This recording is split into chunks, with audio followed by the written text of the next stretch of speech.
meters, turn right. ಆಯ್ತು ಬಿಡಕ್ಕ, Google ಅಕ್ಕ, ಹೋಗ್ತೀನಿ. ನೆಹರು ಔಟರ್ ರಿಂಗ್ ರೋಡ್, ಇಲ್ಲಿಂದ 12ನೇ gate. 200 meters, merge with Nehru Outer Ring Road. ಆಯ್ತಪ್ಪ, ಆಯ್ತಮ್ಮ. ಗೂಗಲ್ ಅಕ್ಕ ನೀನು ಹೇಳಿದ್ಮೇಲೆ ಓ ಭಯ್ಯ ವಾಕಿಂಗ್ ಕರ್ರೆ. ಫೋನ್ ಇಟ್ಬಿಟ್ಟು ಸೈಡ್ಗೆ ಹೋಗ. ಎಷ್ಟು ದೊಡ್ಡ ತಾರಪಲ್ ಐತೆ ನೋಡಿ. ಹೆಚ್ಚು ಕಮ್ಮಿ ಒಂದು ಯಾರು ಬರೆದ ಕತೆಯೋ ಅನ್ಕೊಂಡು ಒಂದೊಂದು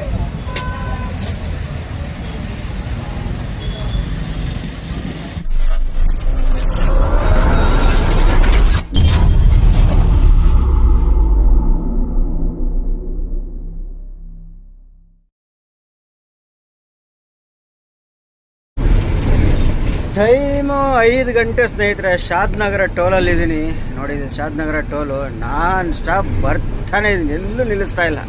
ಹೊಡ್ಕೊಂಡು ನನ್ನ ಗಾಡಿ ಅರ್ಜುನನ ಈ ಸ್ಪೀಡ್ ನಾನು ಯಾವತ್ತೂ ಓಡಿಸೇ ಇಲ್ಲ. ಫಸ್ಟ್ ಟೈಮು 60 70 ಅನ್ಕೊಂಡು ಓಡಿಸ್ತಾ ಇದ್ದೀನಿ.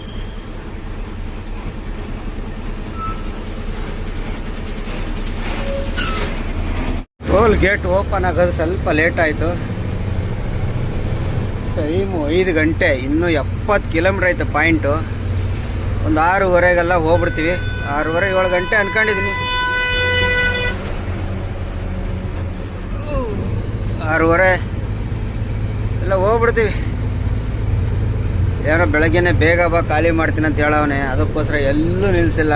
ರಾಯಚೂರು ಬಾರ್ಡ್ರಲ್ಲಿ, ನಮ್ಮ ಆಂಧ್ರ ಬಾರ್ಡ್ರಲ್ಲಿ ಎಂಟ್ರಿ ಕೊಟ್ಟು ಅಲ್ಲಿ ನಿಲ್ಲಿಸಿ ಟೀ ಕುಡಿದು ಬಿಟ್ಟವನು. ಅಲ್ಲಿಂದ 170 ಕಿಲೋಮೀಟ್ರು, ಇಲ್ಲಿಗೆ ಇನ್ನೂ 75 ಅಂದರೆ 100 ಕಿಲೋಮೀಟ್ರ್ ನಾನ್ ಸ್ಟಾಪ್ ಪಡ್ಕೊಂಡು ಬರ್ತಾನೆ ಇದ್ದೀನಪ್ಪ. ಶಾದ್ನಗರ ಟೋಲೆಲ್ಲ ಪಾಸ್ ಆಯಿತು. ನೆಕ್ಸ್ಟ್ ಇನ್ನೇನು outer ring road, Nehru ring road ಹತ್ತಿ ರಿಂಗ್ ರೋಡಿಂದ ನಾಗಾರ್ಜುನ ಸಾಗರ್ ರೋಡ್ಗೆ ಇಳಿದು ಮುಂದೆ ಹತ್ರನೇ, ಭಾಳ ಹತ್ರನೇ ಹೋಗೋಣ. ಮುಂದೆ ನೋಡ್ತಾ ಹೋಗೋಣ. ಇಲ್ಲಿ ಟೈಮ್ ವೇಸ್ಟ್ ಮಾಡೋದು ಬೇಡ. ಬೆಳಕರ್ರೆ ಇನ್ನು ಸುಮ್ಮನೆ ಪೊಲೀಸು RTO ಅವರೆಲ್ಲ ಬಂದರೆ ಹೈಟ್ ಐತೆ ಅಂತೇಳಿ ಸುಮ್ಮನೆ ಆಮೇಲೆ ಕೇಸು ಪಾಸು ಅಂತಾರೆ. ಬರೋಕ್ಕೆ ಮುಂಚೆನೇ ಹೋಗಿ ದಡ ಸೇರ್ಕೊಂಬಿಡೋಣ. ಹಾಯ್ ಸ್ನೇಹಿತರೆ, ಗುಡ್ ಮಾರ್ನಿಂಗ್. ಎಲ್ಲಿದ್ದೀನಪ್ಪ ನೋಡಿ, ನಮ್ಮ ಹೈದರಾಬಾದ್ ನೆಹರು ರಿಂಗ್ ರೋಡಲ್ಲಿ ಇದ್ದೀನಿ ಇವಾಗ ಸದ್ಯಕ್ಕೆ. ಇವಾಗ ಇಲ್ಲಿಂದ 20 ಕಿಲೋಮೀಟ್ರ್ ನಾಗಾರ್ಜುನ ಸಾಗರ್ ರೋಡ್ ಹೋಗಿ ಅಲ್ಲಿಂದ ಮುಂದೆ ಎಲ್ಲ ಒಳಗೆ ಹೋಗ್ಬೇಕು. ಹೋಗೋಣ. ರಿಂಗ್ ರೋಡ್ ಹತ್ಬೇಕು first. Ring road ಹತ್ಬಿಟ್ಟು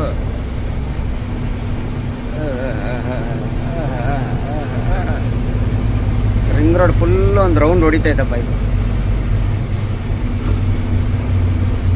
second left ಅಂತ ಹೇಳ್ದ. ಹೆಂಗೆ ರಿಂಗ್ ರೋಡ್ ಇದು. ಇಲ್ಲೆಲ್ಲ ಕ್ಯಾಮ್ರಾ ಇರ್ತಾವೆ ಏನೋ ಗೊತ್ತಿಲ್ಲ.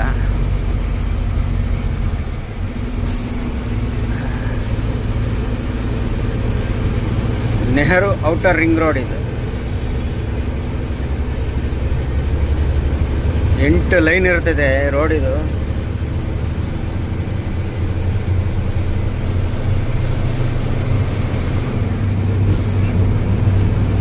ನೋಡಿ, ನೆಹರು ಔಟರ್ ರಿಂಗ್ ರೋಡ್, ಇಲ್ಲಿಂದ 12ನೇ gate. 200 meters, merge with Nehru Outer Ring Road.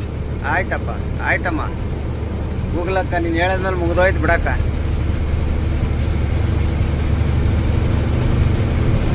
Nehru outer ring road ಹತ್ತಿದ್ದಾಯ್ತು. ಯಾವುದೋ ಗಾಡಿ ಇಲ್ಲೇ ಗೇರ್ ಬಾಕ್ಸ್ ಇದಾಗ್ಬಿಡವೆ. ಹೋಗೋಣ. ಈ ರೋಡಲ್ಲಿ ಫಸ್ಟು ಸೆಕೆಂಡಲ್ಲಿ ಹೋಗ್ಬೇಕು, 3 4 ಹೋಗಂಗಿಲ್ಲ. Continue on Nehru Outer Ring Road for 20 kilometers. 20 kilometre ಈ ರಿಂಗ್ ರೋಡಲ್ಲಿ ಹೋಗ್ಬೇಕಲ್ಲಪ್ಪ. ಇನ್ನು ನಾನು ಸ್ಟಾಪಾಗಿ ಬಂದೆ. ಟೈಮ್ ನೋಡಿ 5:50. ಸೆಕೆ ಆಗ್ತೈತೆ. ಹೈದರಾಬಾದ್ ಎಂಟ್ರಿ ಆಗ್ತಿದ್ದಂಗೆ 5:50 ಕರೆಕ್ಟಾಗಿ. ಇವಾಗ 6:30ಗೆ ರೀಚ್ ಆಗ್ಬೋದು ಅನ್ಕೊಂಡಿದ್ದೀನಿ. ಬರ್ರಿ ನೋಡಿ, ಇದೇ ನೆಹರು ಔಟರ್ ರಿಂಗ್ ರೋಡ್. ಇಲ್ಲಿ ಜಾಸ್ತಿ ಸ್ಪೀಡು ಹೋಗಂಗಿಲ್ಲ, ರೈಟ್ ಸೈಡ್ ರೋಡ್ ಹೋಗಂಗಿಲ್ಲ. ಇವೆರಡೇ ಲೈನಲ್ಲಿ ಇರಬೇಕು ನಾವು, ಲಿಮಿಟ್ ಸ್ಪೀಡಲ್ಲಿ ಇರಬೇಕು. ಸಿಕ್ಕಾಬಡೆ ರೂಲ್ಸ್ಗಳು, ಕಾನೂನುಗಳು. ಎಷ್ಟು 5 ಲೈನು, 1 2 3 4 5 ಲೈನು.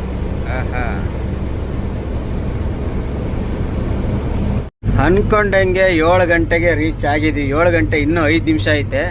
ಆದರೆ ಇನ್ನೂ 1 ಕಿಲೋಮೀಟ್ರ್ ಐತೆ ಮಿಲ್ಲು. 1 ಕಿಲೋಮೀಟ್ರ್ ಅಲ್ಲ, 1 ಕಿಲೋಮೀಟ್ರ್ ಲೆಕ್ಕಕ್ಕೆ ಐತೆ ಮಿಲ್ಲು. ನೋಡಲ್ಲಿ ಕಾಣ್ತಾ ಇರ್ಬೋದು, ಕಾಣ್ತಾ ಇಲ್ಲ. ಮರ ಹೊಡಿತೈತಾ? ಇಲ್ಲ ಇಲ್ಲ ಇಲ್ಲ, ಹೊಡಿತೈತೆ ಲೈಟಾಗಿ ಉಳಿಸ್ತೈತೆ. ಮರಗಳೆಲ್ಲ ಹುಷಾರಾಗಿ ನೋಡ್ಕೊಂಡು ಹೋಗ್ಬೇಕಪ್ಪ. ತಾರ್ಪಲ್ ಅರ್ಧ ಬಿಸಿ ಹಾಕ್ಬಿಡ್ತೈತೆ. ಊರ ಹೆಸರು ಪೋಚಾಪುರಂ ಅಂತೆ. ಪೋಚಾಪುರಂ ಹೆಂಗೈತೆ ಊರ ಹೆಸರು? ಪೋಚಾಪುರಂ. ಓ ಭಯ್ಯ ವಾಕಿಂಗ್ ಕರ್ರೆ. ಫೋನ್ ಇಕ್ಬಿಟ್ಟು ಸೈಡ್ಗೆ ಹೋಗ. ಆಮೇಲೆ ಹೊಡೆದ್ಗಿಡಿದ್ರೆ ಆಮೇಲೆ ನೀನೇ ನನಗೆ ಖಾಲಿ ಮಾಡೋದಂತ ಗೊತ್ತು ನನಗೆ. ಇವೆಲ್ಲ ರೈಸ್ ಮಿಲ್ಗಳೇ. ನಮ್ಮದು ಅದು ರೈಸ್ ಶಾಡ್ ಮಿಲ್ಲು. ಅಯ್ಯೋ ಯಪ್ಪ.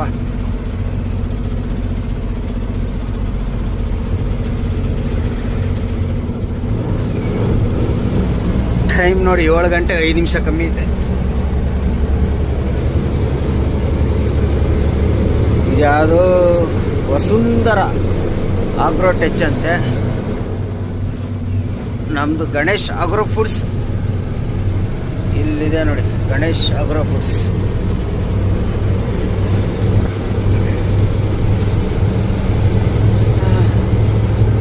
ಅದೇ ಫ್ಯಾಕ್ಟ್ರಿ ನಮ್ಮದು.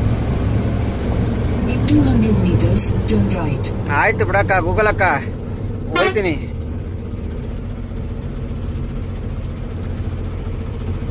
ಗೂಗಲ್ ಅಕ್ಕ ಪಾಪ ಗೂಗಲ್ ಅಕ್ಕ ರಾತ್ರಿಯಿಂದ ನಮಗೆ ಹೇಳ್ಕೊಂಡು ಬರ್ತಾನೆ ಐತೆ ಗೂಗಲ್ ಅಕ್ಕ. Take the next right. ಆಯ್ತಕ್ಕ, ಇದೆ ಅಂತ ಗೊತ್ತಾಯ್ತು ಬಿಡಕ್ಕ ನಮಗೆ. ಫೈನಲ್ ಆಗಿ ಹೈದರಾಬಾದ್ ಫ್ಯಾಕ್ಟ್ರಿ ರೀಚ್ ಆಗೇ ಬಿಟ್ವಿ. ಇದೇ ಫ್ಯಾಕ್ಟ್ರಿ. ರೋಡ್ ನೋಡಿ ಹಿಂಗಿದೆ.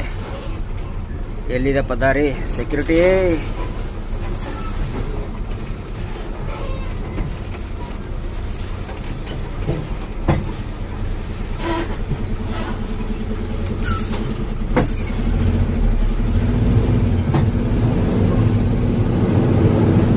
ರೋಡ್ ಏನು ಹಿಂಗ್ ಮಲಗ್ತೈತೆ ಗಾಡಿ. ಒಂದೇ ವಾಟ ಐತೆ ರೋಡು. ಹಂಗೆ ಲೆಫ್ಟಲ್ಲಿ ಮಲಿಕಂಡೇ ಬರ್ತೈತೆ ಗಾಡಿ. ಆಯ್ತಮ್ಮ ಆಯ್ತು. ಅರ್ಜುನ ಸಮಾಧಾನಕ್ಕೆ ಹೋಗು ಅರ್ಜುನ. ಅದೇ ಫ್ಯಾಕ್ಟ್ರಿ. ಬರ್ರಿ ಅಲ್ಲಿ ಹೋಗ್ಬಿಡೋಣ first. The next day. Hi ಸ್ನೇಹಿತರೆ, ಎಲ್ಲರಿಗೂ ಗುಡ್ ಮಾರ್ನಿಂಗ್. ಇವಾಗ ಎಲ್ಲಿದ್ದೀನಪ್ಪ ಅಂದರೆ ಮಾಮೂಲಿ ಹೈದರಾಬಾದಲ್ಲಿದ್ದೀನಿ. ಪೋಚ್ರಾಮ್ ಅಂತ ಊರ ಸರ್, ಪೋಚ್ರಾಮ್. ನಿನ್ನೆ ಬೆಳಗ್ಗೆ ಬಂದಿದ್ದು ಭಾನುವಾರ. ನಿನ್ನೆ ಖಾಲಿಯಾಗಿಲ್ಲ, ಭಾನುವಾರ ರಜಾ ಅಂತೇಳಿ ಇವತ್ತು ಸೋಮವಾರ ಬೆಳಗ್ಗೆನೇ ಬಿಡಿಸ್ಕೊಂಡಿದ್ದಾರೆ. ನೋಡಿ ನಮ್ಮ ತಾರ್ಪಲ್ ಎಷ್ಟು ದೊಡ್ಡ ತಾರ್ಪಲ್ ಐತೆ ನೋಡಿ. ಹೆಚ್ಚು ಕಮ್ಮಿ ಒಂದು 60 ಅಡಿ 70 ಅಡಿ ಅಗಲ. ಈ ಕಡೆ ಒಂದು 40 ಅಡಿ ಅಲ್ಲ, 40 ಇದು. ಸಾರಿ, ಇದು 40ಕ್ಕೆ 40 ಅಗಲ. ಹಿಂಗೆ 40, ಹಿಂಗೆ 40. ಹೆಂಗೈತೆ ನೋಡಿ. ಈಗ ಮಡಚಿ ಒಬ್ಬನೇ ಎತ್ತಾಕಬೇಕು. ಇಲ್ಲಿ ಇವರು ನಮ್ಮ ತುಮಕೂರಾಗಲ್ಲಾದರೆ ಅವರೇ ಮಾಡ್ತಾರೆ. 300 ರೂಪಾಯಿ ಕೊಟ್ಟರೆ. ಇವರು 600 ರೂಪಾಯಿ ಕೇಳಿದ್ರು. ಟೀ ಕಾಸು ಇನ್ನೂರು 800 ರೂಪಾಯಿ ಕೇಳಿದ್ರು. ಅಲ್ಲಿ ನಮ್ಮ ತುಮಕೂರಾಗ 400 ರೂಪಾಯಿ ಕೊಟ್ಟರೆ ಮುಗಿದೋಯ್ತು, ಹಬ್ಬ ಮಾಡ್ಕೊಂಬಿಡ್ತಾರೆ. ಇವರು 800 ರೂಪಾಯಿ ಕೇಳಿದ್ರು. ಬೇಡ ಬಿಡಪ್ಪ ಅಂತೇಳಿ ನಾವೇ ಬಿಟ್ಟಿದ್ದೀನಿ. ಖಾಲಿ ಮಾಡ್ತಾಯಿದ್ದಾರೆ ನೋಡಿ, ಖಾಲಿ ಮಾಡ್ತಾ ಇದ್ದಾರೆ. ಈಗ ಸದ್ಯಕ್ಕೆ ಇವಾಗ ನನಗೆ ಕೆಲಸ ಅಂದರೆ ಈ ತಾರ್ಪಲ್ ಮಡಚೋದು ಒಂದೇ. ನಾವು ಮಡಚಿದ್ರೆ ಕ್ಲೀನಾಗಿ ಎಂದು ಇಲ್ಲಿ ಕೆಳಗಡೆ ಹೆಂಗೆ ನೋಡಿ CC ರೋಡ್ ಇರೋದ್ರಿಂದ ಆರಾಮಾಗಿ ಕ್ಲೀನಾಗಿ ಮಡ್ಚ್ಕೋಬೋದು ಸಣ್ಣದಾಗಿ. ಅವರಾದ್ರೆ ದೊಡ್ಡದಾಗಿ ಮಡ್ಚಾಕ್ಬಿಡ್ತಾರೆ. ಹಂಗಾಗಿ ನಾವೇ ಮಡ್ಚ್ಕೊಳ್ಳೋಣ ಅಂತೇಳಿ ನಾವೇ ಮಡ್ಚ್ಕೊತಾರೆ. ಆಮೇಲೆ ಇನ್ನೊಂದು ಏನಪ್ಪ ಅಂದರೆ, ನಾವು ಭಾನುವಾರ ಖಾಲಿ ಮಾಡ್ತೀನಿ ಬಾ ಅಂತ ಹೇಳ್ದ ಪಾರ್ಟಿ. ಬೆಳಗ್ಗೆನೇ ಬರ್ಬೇಕು, ಖಾಲಿ ಮಾಡಿಕೊಡ್ತೀನಿ, ಲೇಟ್ ಆದರೆ ಮಾಡಲ್ಲ, ಯಾಕಂದರೆ ರಜಾ ಬೇಕು ಹುಡುಗರು ಲೇಬರ್ಗೆ ಅಂತ. ರಾಯಚೂರು ಬಾರ್ಡ್ರ್ ಎಂಟ್ರಿ ಆಗ್ಬೇಕಾದ್ರೆ 2 ಗಂಟೆ ಎಂಟ್ರಿ ಆಗಿ ಬೆಳಗ್ಗೆ 6:30ಗೆ non stop. 4.25 hour non stop. ಎಲ್ಲೂ ಒಂದು ಟೀ ಕುಡಿಯೋಕ್ಕೆ ಒಂದು ಹುಚ್ಚ ಹೋಗ್ಬೇಕಾದ್ರೆ ನಿಲ್ಸಿರ ಗಾಡಿನ ತಗೊಬಂದು ಮಿಲ್ ಮುಂದೆ 6:30ಗೆ ತಂದು ನಿಲ್ಸಿದ್ರೆ ಮಾಡಲಿಲ್ಲ. ಸುಮ್ಮನೆ ಹುಚ್ಚನಾಗಿ ಹೊಡ್ದಂಗೆ ಹೊಡ್ಕೊಬಂದು ಎಲ್ಲೂ ಸ್ಟಾಪ್ ಕೊಡ್ದೇ ಹೊಡ್ಕೊಂಡು ಬಂದಿದ್ದಕ್ಕೆ ಫಲ ಇಲ್ಲ. ಬಂದೆ 6:30 7:30ವರೆಗೂ ನೋಡಿದೆ. 8 ಗಂಟೆಗೆ ಮಲಿಕೊಂಡು ಒಂದು 11 ಗಂಟೆಗೆ ಎದ್ದು ಅಲ್ಲಿ ಇಲ್ಲಿ ಕುತ್ಕೊಂಡು ಮಾತಾಡ್ಕೊಂಡು ಮಿಸ್ ಕಾಲ್ ಇದ್ವಲ್ಲ ಫೋನ್ಗಿನ ಎಲ್ಲ ಮಾತಾಡ್ಕೊಂಡು 11 ಗಂಟೆಗೆ ಝೊಮ್ಯಾಟೋದಲ್ಲಿ ಒಂದು ಬಿರಿಯಾನಿ ಆರ್ಡ್ರ್ ಹಾಕ್ಸಿ ತಂದು ತಿಂದು ಮತ್ತೆ ಮಲಿಕೊಂಡವನು 6:30ಗೆ ಎದ್ದು ಸರ್ಕೊಂಡು ತಿನ್ಕೊಂಡು ಮಲ್ಕೊಂಡಿದ್ದೆ. ಈಗ ಬೆಳಗ್ಗೆನೆ ಈಗ ಇನ್ನೂ ಟೈಮ್ ಎಷ್ಟು ಗೊತ್ತಾ, ಇದು ನೋಡಿದ್ರೆ ನಿಮಗೆ ಬೆಳಕು ನೋಡಿದ್ರೆ ಒಂದು 8 ಗಂಟೆ ಇರ್ಬೋದು ಅನ್ಸು, ಇನ್ನೂ 6:45 ಈಗ. ಹಾಂ 7:12 ಹೆಂಗೆ ಕಾಣ್ತೈತೆ ನೋಡಿ ವ್ಯೂ. 7:12ಕ್ಕೆ ಎಷ್ಟು ಬೆಳಕಿದೆ ನೋಡಿ ಇಲ್ಲೆಲ್ಲ ನೋಡಿ. ಅಂದರೆ 6 ಗಂಟೆಗೆ ಗಾಡಿ ಬಿಡಿಸ್ಕೊಂಡಿದ್ದಾರೆ ನಮ್ಮ ಗಾಡಿನ. ನಿನ್ನೆ ಅದೇ ಹೇಳಿದ್ದು ನನಗೆ 5 ಗಂಟೆ 6 ಗಂಟೆ ಒಳಗೆ ಬಂದರೆ ಗಾಡಿ ಖಾಲಿ ಮಾಡಿಕೊಡ್ತಾರೆ, ಲೇಟ್ ಆದರೂ ಮಾಡಲ್ಲ ಅಂತ. ಕರೆಕ್ಟಾಗಿ 6:15ಗೆ ಬಂದಿದ್ದೀನಿ, ಮಾಡಿಲ್ಲ. ಇವತ್ತು ಮಾಡ್ತಾವ್ರೆ. ಖಾಲಿ ಮಾಡೋದ್ರಲ್ಲಿ ಇನ್ನೊಂದೇನೋ ಸಮಸ್ಯೆ ಆಗೈತಪ್ಪ. ಇದು ನಮ್ಗೆ ಯಾಕೋ ಈ ಟ್ರಿಪ್ಪು ಎಡವಟ್ ಮೇಲೆ ಎಡವಟ್ ಕೊಡ್ತಿದೆ. ಅದು ಆಮೇಲೆ ನೋಡೋಣ. ಈಗ ಸದ್ಯಕ್ಕೆ ತಾರ್ಪಲ್ ಮಾಡ್ಸೋಣ. ಅಲ್ಲೇ ಅರ್ಧ ಗಾಡಿ 4 ನೀಟ್ ಖಾಲಿ ಆಗ್ಬಿಡ್ತು. 4 ಅಲ್ಲ 3 ಖಾಲಿ ಆಗೈತೆ. 3 ಅಂದರೆ 10ರಾಗ 3 ಹೋದ್ರೆ ಇನ್ನೂ 7 ನಿಟ್ಟವೆ. ಅಷ್ಟೊಳಗೆ ತಾರ್ಪಲ್ ನಿಧಾನ ಕ್ಲೀನಾಗಿ ಒಬ್ಬನೇ ಮಡ್ಚ್ಕೋಬೇಕು. ಎಷ್ಟು ಅಗಲ ಹಾಕಿರೋದನ್ನ ಎಷ್ಟು ಸಣ್ಣದು ಮಡ್ಚ್ಬೇಕಂದ್ರೆ ಅಷ್ಟು ಸಣ್ಣದು ಮಡ್ಚ್ಬೇಕು. ಯಾಕಂದರೆ ಕ್ಯಾಬಿನೊಳಗೆ ಆರಾಮಾಗಿ ಕೂತ್ಕೋಬೇಕಿದು. ತಾರ್ಪಲ್ ಇರೋದೇ ಕಾಣಬಾರ್ದು, ಆ ಥರ ಮಡ್ಚಿಕ್ಬೇಕು. ಬರ್ರಿ ಫಸ್ಟ್ ಇವೆಲ್ಲ ಮಡ್ಚೋಣ. ಅಷ್ಟೊತ್ತಿಗಾಗಲೇ ಅವರು ಖಾಲಿ ಮಾಡ್ತಾರೆ. ಸೆಡ್ಡೊಳಗೆ ಬಿಡ್ಕೊಂಡಾರೆ. ಮಳೆ ಬಂದರೆ ಏನು ಟೆನ್ಷನ್ ಏನಿಲ್ಲ ಇಲ್ಲಿ. ಇದು ತಾರ್ಪಲ್ಲು ಮಳೆ ಬರೋಕ್ಕೆ ಮುಂಚೆ, ಮಳೆ ಬರಲ್ಲ ಹೇಳಿದ್ದು, ಮಡ್ಚ್ಕೋಬೇಕಷ್ಟೆ. ಅವರು ಅರ್ಧ ಗಾಡಿ ಖಾಲಿ ಮಾಡಿಸೋದಕ್ಕೆ ನಾವು ತಾರ್ಪಲ್ ನೋಡಿ ಎಷ್ಟು ಚಿಕ್ಕದಾಗಿ ಮಡ್ಚಿದ್ದೀನಿ. ಹಾಂ ತುಳಿದು ಊರು ಅಗಲ ಇದ್ದಿದ್ದನ್ನ ಎಷ್ಟು ಚಿಕ್ಕದಾಗಿ ಮಡ್ಚಿದ್ದೀನಿ. ಇವಾಗ ಮಡ್ಚಿದ ಕೆಲಸ ಅಲ್ಲ, ಇದನ್ನ ಎತ್ತಿ ಗಾಡಿ ಮೇಲೆ ಹಾಕ್ಬೇಕು, ಕ್ಯಾಬಿನ್ ಮೇಲೆ ಅಲ್ಲಿ ಹಾಕ್ಬೇಕು. ಅದೇ ಟೆನ್ಷನ್. ಏನಿಲ್ಲ, ಇವ್ರಿಗೆ ಒಂದು 100 ರೂಪಾಯಿ ಕೊಟ್ಟು ಎತ್ತಾಕ್ರಪ್ಪ ಅಂದರೆ ಎತ್ತಾಕ್ಬಿಡ್ತಾರೆ. ಆಮೇಲೆ ನೋಡ್ಕೊಳ್ಳೋಣ. ಇಲ್ಲೇ ಎತ್ತಾಕಬೇಕು, ಯಾಕಂದರೆ ಇಲ್ಲಿ ಲೇಬರ್ ಜಾಸ್ತಿ ಇರ್ತಾರೆ. ಒಂದು 6-7 ಜನ 8 ಜನ ಇರ್ತಾರೆ. ಅದು ಎತ್ತಕ್ಕೆ ಮಿನಿಮಮ್ 4 ಜನ ಬೇಕು. 4ರಿಂದ 5 ಜನ ಬೇಕು. ಕೆಳಗಡೆ 4, ಮೇಲೆ ಒಬ್ಬ ಬೇಕು. 5 ಜನ ಇದ್ದಾಗ ಕ್ಲೀನಾಗಿ ಎತ್ತಾಕ್ಬೋದು. ಇಲ್ಲಾಂದರೆ ಆಗಲ್ಲ, ಯಾಕಂದರೆ ತೂಕ ಇಲ್ಲ ಅದು. ಆದರೆ ಅಗಲ ಇರೋದ್ರಿಂದ ಎತ್ತಕ್ಕೆ ಕಷ್ಟ. ಜಾಸ್ತಿ ತೂಕ ಬರೋಲ್ಲ. ಒಂದು 80 kg ಬರ್ಬೋದು ಅಷ್ಟೇ. 80ರಿಂದ 90 kg ಬರ್ಬೋದು. ಅಗಲ ಇರೋದ್ರಿಂದ ಒಬ್ಬರ ಕೈಲಿ ಎತ್ತಕ್ಕಾಗಲ್ಲ. 4 ಜನ ಬೇಕು. ನೋಡಿ ತೋರಿಸ್ತೀನಿ ನೋಡಿ. ಅಲ್ಲಿಂದ ಇಷ್ಟು ಉದ್ದ ಇದೆ. ನಿಮ್ಗೆ ಹೆಚ್ಚು ಕಮ್ಮಿ 5 ಅಡಿ ಐತೆ ಅಗಲ. ಹಿಂಗೆ 2 ಅಡಿ, ಹಿಂಗೆ 5 ಅಡಿ. ಒಂದು ಸ್ವಲ್ಪ ಅಗಲ ಜಾಸ್ತಿ ಮಾಡಿಬಿಟ್ಟೆ ಅನಿಸುತ್ತೆ. ಕ್ಯಾಬಿನೊಳಗೆ ಕೂರುತ್ತೆ ಇಲ್ವ ಅಂತ ಡೌಟ್ ಇದೆ. ಪರವಾಗಿಲ್ಲ. ಹಿಂಗೆ ಅಗಲ ಜಾಸ್ತಿ ಇದ್ದಾಗ ಕ್ಯಾಬಿನೊಳಗೆ ಕ್ಲೀನಾಗಿ ಟೈಟಾಗಿ ಕೂತ್ಕೊಂಡ್ಬಿಡ್ತಿದೆ. ಬೇಗ ಎತ್ತಕ್ಕಾಗಲ್ಲ. ಯಾರೋ ಕಳ್ಳರು ಹತ್ತಿದ್ರು ಫುಲ್ ಜಾಮ್ ಆಗಿದ್ದಾಗ ಬೇಗ ಕೈಗೆ ಬರೋಲ್ಲ. ಅಗಲ ಫ್ರೀ ಇದ್ರೆ ಏನಾಗ್ಬಿಡ್ತದೆ, ಅಳ್ಳಾಡ್ತಿರ್ತಲ್ಲ, ಹಿಂಗೆ ಬಿಸಾಕ್ಬಿಡ್ಬೋದು ಈ ಥರ ಫ್ರೀ ಇದ್ದಾಗ. ಈಗ ಏನಾಗುತ್ತೆ, ಈ ಮೂಲೆ ಮತ್ತು ಈ ಮೂಲೆ ಅಲ್ಲಿ ಕ್ಯಾಬಿನಾಗೆ ಫುಲ್ ಟೈಟಾಗಿ ಕೂತ್ಕೊಂಡ್ಬಿಡ್ತದೆ. ತುಳಿದು ಇಕ್ಬಿಟ್ಟಂದರೆ ಜಾಮ್ ಆಗಿಬಿಡ್ತವೆ. ಎಮರ್ಜೆನ್ಸಿ ಕಳ್ಳರು ಹತ್ತಂದರೆ ಎತ್ತಕ್ಕಾಗಲ್ಲ. ನಾವು ಬೇಕಾದ್ರೆ 2-3 ಅಮ್ಮಲ್ರು ಇಟ್ಕೊಂಡು ಸೇರ್ಕೊಂಡು ಸ್ವಲ್ಪ ಕಷ್ಟ ಬಿದ್ದು ಎತ್ಬಿಡ್ಬೋದು. ಆ ಥರ. ಬರ್ರಿ ಗಾಡಿ ಎಷ್ಟು ಖಾಲಿ ಮಾಡೋರು ನೋಡೋಣ. ಫಸ್ಟ್ ಖಾಲಿ ಆಗಲಿ. ನೋಡಿ ಸ್ನೇಹಿತರೆ, ಇದೇ ಪೈಪ್ ಕಟ್ಟಾಗಿದೆ ನೋಡಿ. ಅಲ್ಲಿ ನೋಡಿ, ಅಲ್ಲಿ ಉಜ್ಜಿ ಪೈಪು ಕಟ್ಟಾಗ್ಬಿಡೈತೆ. ಈಗ ನೋಡಿ ಎಷ್ಟು ಆಯಿಲ್ ಹೋಗಿದೆ ಅಂತ. ಇದೇ ಸಮಸ್ಯೆ ನಮಗೆ ಬೆಳಗ್ಗೆ ಎದ್ದು ಕೂಡಲೇ ನೋಡಿ ಎಷ್ಟು ಆಯಿಲ್ ಹೊಡೆದಿದೆ ಅಂತ. ಈ ಪೈಪು ನೋಡಿ ಅಲ್ಲೆಲ್ಲ ಆಯಿಲ್ ಹೊಡೆದೈತೆ. ಪವರ್ ಸ್ಟೇರಿಂಗ್ ಆಯಿಲ್ ಪೈಪ್ ಇದು.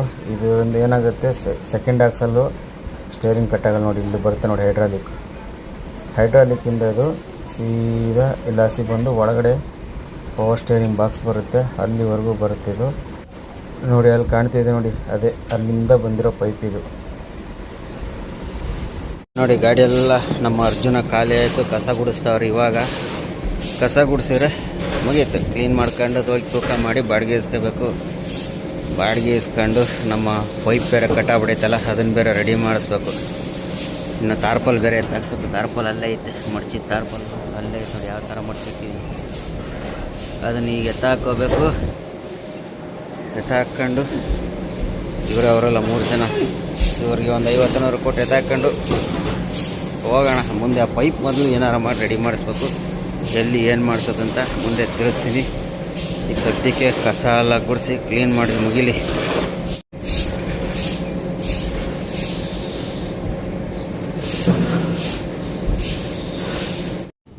ನೋಡಿ ಸ್ನೇಹಿತರೆ, ಇದೇ ಪೈಪು ನೋಡಿ. ಇಲ್ಲಿ ತೂತಾಗ್ಬಿಟ್ಟಿತ್ತು ನೋಡ್ದ ನೋಡಿ.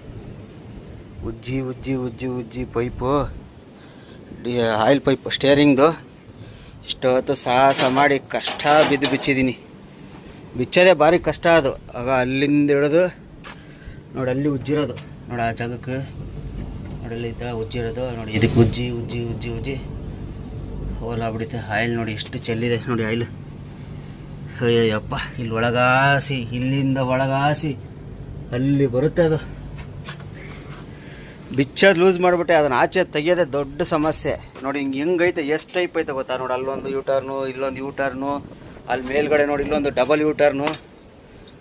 ಈ ಥರ ಎಲ್ಲ ಯೂಟರ್ನು ತಗೊಂಡಿದ್ದೆ ಪೈಪು. ಸೀದಾ ಪೈಪರ ತೆಗೆದು ಬಿಡ್ಬೋದು. ಈಗ ಪೈಪ್ ತೆಗೆದಿದ್ದಾಯಿತು. ಈಗಿರೋದು ಕೆಲಸ ವೆಲ್ಡಿಂಗ್ ಶಾಪ್ ಹುಡಿಕೊಂಡು ಹೋಗ್ಬೇಕು. ಆಯಲ್ಲು ನೋಡಿ, ಇದಿಷ್ಟು ಆಯಿಲ್ ಚೆಲ್ಲೈತೆ. 1 ಲೀಟ್ರ್ ಆಯಿಲ್ ಬೇಕೇ ಬೇಕು. ಹೋಗೋಣ ಈಗ.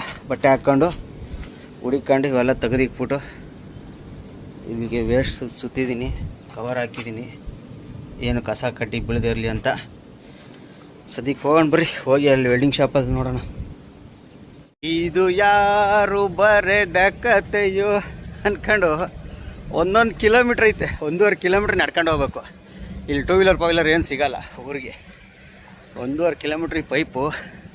ಹಿಂದೆ ನೋಡಿ ಎಷ್ಟುದ್ದೈತೆ, ಮುಂದೆ ನೋಡಿ ಎತ್ಕೊಂಡು ಹೆಗಲ ಮೇಲೆ ಹಾಕ್ಕೊಂಡು ರೋಡ್ ನೋಡಿ. ಒಂದು ಊರಿಲ್ಲ ಏನಿಲ್ಲ. ಈಗ ಆಲ್ರೆಡಿ ಫ್ಯಾಕ್ಟ್ರಿ ಅಲ್ಲೈತಲ್ಲ, ಆ ಲಾಸ್ಟಿಂದ ನಡ್ಕೊಂಡು ಬರ್ತಾ ಇದ್ದೀನಿ.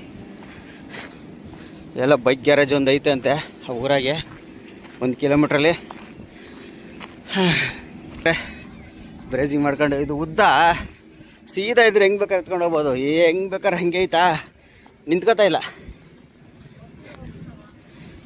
ಇಲ್ಲ, ದೊಡ್ಡ ಸಮಸ್ಯೆ. ಅದೇ ದೊಡ್ಡ ಸಮಸ್ಯೆ ನಮಗೆ. ಹೋಗೋಣ. ಇಲ್ಲಿಗೆ ಸುಸ್ತಾಗೋಯ್ತು ನಡ್ಕೊ ಬಂದು. ಇನ್ನೂ 1 ಕಿಲೋಮೀಟ್ರ್ ನಡಿಬೇಕು. 1.5 ಅರ್ಧ ಕಿಲೋಮೀಟ್ರ್ ಬಂದಿದ್ದೀನಿ, ಇನ್ನೂ 1 ಕಿಲೋಮೀಟ್ರ್ ನಡಿಬೇಕು.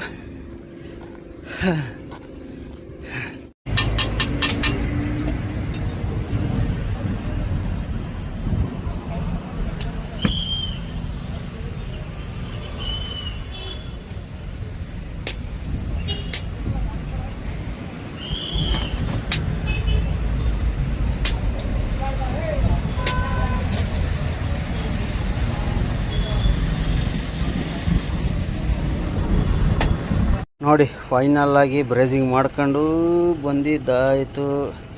ಗಾಡಿ ಇದ್ದೀವಿ. ಇವಾಗ ಇದನ್ನು ಹಾಕೋದೇ ಇರೋದು ಸಾಹಸ. ಇದನ್ನು ಹಾಕಿ ಬಾಡಿಗೆ ಇಸ್ಕೊಂಡು ನೋಡಬೇಕು. ಸಾಕಾಗ್ಬಿಡ್ತು. ಇದಕ್ಕೆ ರೆಡಿ ಮಾಡೋಕ್ಕೆ 200 ರೂಪಾಯಿ ತಗೊಂಡ್ರು. 1 ಲೀಟ್ರ್ ಆಯಿಲ್ ತಗೊಬಂದು ಅಲ್ಲಿದ್ದು ನೋಡಿ. ಆಯಿಲ್ಗೆ 300, ಆಟೋಗೆ 300. ಆಟೋದವನು ಇಲ್ಲಿಂದ ಕರ್ಕೊಂಡೋಗಿ ಕರ್ಕೊಂಡು ಬಂದುಬಿಟ್ಟ. ಟೋಟಲು 300, 600, ಇದೊಂದು 200, 800 ರೂಪಾಯಿ ಖರ್ಚಾಯ್ತಪ್ಪ. ಇವಾಗ ಇದನ್ನು ಕೂರಿಸೋದೇ ಇರೋದು. ನೋಡೋಣ, ಫಸ್ಟ್ ಇದನ್ನು ಫಿಟ್ ಮಾಡಿಬಿಟ್ಟು ಆಮೇಲೆ ಸಿಗೋಣ. ಖಾಲಿಯಾಗಿ ಬಾಡಿಗೆ ಎಲ್ಲ ಈಸ್ಕೊಂಡು ಮೈನ್ ರೋಡ್ ಕಡೆ ಹೊರಟಿದ್ದೀನಿ. ಗಾಡಿಯೆಲ್ಲ ರೆಡಿ ಮಾಡಿಸ್ಕೊಂಡು. ಈ ಊರಾಗೆ ಬರೇ ರೈಸ್ ಮಿಲ್ಲು, ಎಲ್ಲಿ ನೋಡಿದ್ರು ಬರೇ ರೈಸ್ ಮಿಲ್ಲು. ಎಲ್ಲ ರೈಸ್ ಮಿಲ್ಲು. ನಮ್ಮ ಸ್ಟೇರಿಂಗ್ ಸ್ವಲ್ಪ ಟೈಟ್ ಐತಿ ಇನ್ನೂ, ಯಾಕಂದರೆ ಆಯಿಲ್ ಶಾರ್ಟೇಜ್ ಆಗ್ಬಿಡ್ತು. 1 ಲೀಟ್ರ್ ತಂದಾಕಿ ಶಾರ್ಟೇಜ್ ಆಗ್ಬಿಡ್ತು. ಇನ್ನೊಂದು ಅರ್ಧ ಲೀಟ್ರ್ ತರಬೇಕು. ಈಗ ಅಲ್ಲಿ ಹೋಗಿ ರೋಡಲ್ಲಿ ಹೋಗಿ ಇನ್ನೊಂದು ಅರ್ಧ ಲೀಟ್ರ್ ತಗೊಂಡು ಹಾಕೋಬೇಕು. ನೋಡಿ ಇದು ರೈಸ್ ಮಿಲ್ಲು, ನೋಡಿ ಇದು ರೈಸ್ ಮಿಲ್ಲು, ಅದು ರೈಸ್ ಮಿಲ್ಲು, ನೋಡಿ ರೈಸ್ ಮಿಲ್ಲು, ನೋಡಿ ಇದು ಒಂದು ರೈಸ್ ಮಿಲ್ಲು. ಗಾಡಿಗಳು ಬೇಜಾನ್ ನಿಂತವೆ, ಬೇಜಾನ್. ನಾನು ಸುಮಾರು ಆಟೋದಲ್ಲಿ ಬರ್ಬೇಕಾದ್ರೆ ಸುಮಾರು ರೈಸ್ ಮಿಲ್ ನೋಡ್ಬಿಟ್ಟೆ. ನಮ್ಮ ತುಮಕೂರಲ್ಲಿರೋ ರೈಸ್ ಮಿಲ್ ಅಷ್ಟಿದೆ, ಅದರಲ್ಲಿ ಎಲ್ಲೂ ಭತ್ತ ಬೆಳೆಯಂಗೆ ಮಾತ್ರ ಕಾಣ್ತಾ ಇಲ್ಲ. ರೈಸ್ ಮಿಲ್ ಮಾತ್ರ ಬೇಜಾನಾಗೈತೆ. ನೋಡಿ ಇದು ರೈಸ್ ಮಿಲ್. ಗತ್ತದ ಗಾಡಿಗಳೆಲ್ಲ ಖಾಲಿ ಆಗ್ತಾ ಇದ್ದಾವೆ ಇನ್ನು. ರೋಡ್ ಮಾತ್ರ ಸಾಕಾದಾಗೈತಿ. ಇಲ್ಲಿ ಹೋಗೋಣ. ಇನ್ನೊಂದು 6 ಕಿಲೋಮೀಟ್ರ್ ಮೈನ್ ರೋಡಲ್ಲಿ ಹೋಗಿ ನಿಲ್ಲಿಸ್ಬಿಟ್ಟು ಅಲ್ಲಿ ಮೊದಲು ಆಯಿಲ್ ತಗೊಂಡು ಹಾಕೋಬೇಕು. ಆಮೇಲೆ ಲೋಡ್ ಎಲ್ಲಿಗೆ ಹೇಳ್ತಾರೆ, ಏನು ಮಾಡ್ತಾರೆ ಹೇಳ್ತಾರೆ. ಸ್ಟೇರಿಂಗ್ ಮಾತ್ರ ಸ್ವಲ್ಪ ಟೈಟ್ ಐತೆ. ಸೌಂಡ್ ಗಿೌಂಡ್ ಏನಿಲ್ಲ, ಸ್ವಲ್ಪ ಟೈಟ್ ಐತೆ. ಅಂದರೆ ಆಯಿಲ್ ಕಮ್ಮಿ ಐತಲ್ಲ, ಒಂದು ಅರ್ಧ ಲೀಟ್ರಷ್ಟು ಆಯಿಲ್ ಕಡಿಮೆ ಐತೆ, ಹಂಗಾಗಿ ಸ್ಟೇರಿಂಗ್ ಟೈಟ್ ಐತೆ.